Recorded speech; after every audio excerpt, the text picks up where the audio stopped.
Don't answer the third knock. At night, on an empty highway surrounded by fog, a van moves slowly through thick fog. Headlights barely cut the darkness. Lucas says, half joking, "Tell me why every shortcut looks like the beginning of a horror movie." Mike says, laughing, "Relax. If something bad was going to happen, we'd feel it already."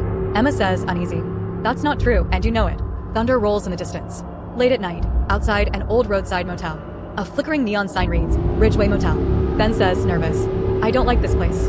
Noah says, confident, "You never like any place at night." The motel door creaks open. Clara stands there. Clara says, quietly, "You shouldn't be here tonight." Jack asks politely, "Do you have rooms?" Clara says, handing over a key, "You can stay. Just don't answer the third knock." Sarah asks, confused, "The third what?" Clara says, walking away, "Knock."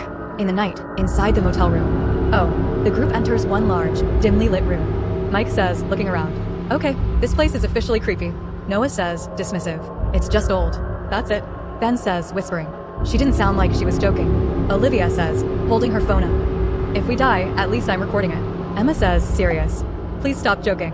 A loud knock echoes. Still at night, inside the same motel room. Everyone freezes.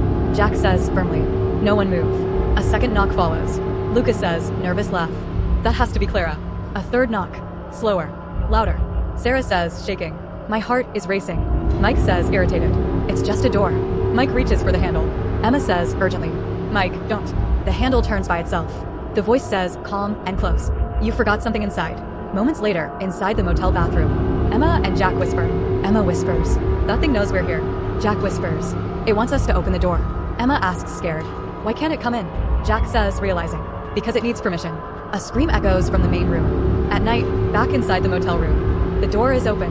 Mike is gone. Sarah says, crying, "He was standing right here." Noah says, shocked, "There's no sign of a struggle."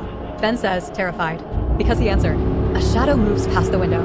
The voice says, amused, "One of you is already mine." Near midnight, inside the motel room. Ben says, panicking, "It follows rules." Emma asks, desperate, "Then tell us the rules." Ben says, shaking, "It copies voices. It isolates people. And it leaves one alive, to knock." A knock echoes. Sarah asks, whispering, "Who's outside?" Jack says, slowly, "No one answer."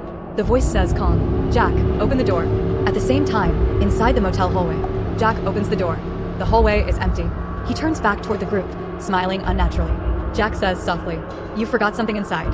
Everything goes dark.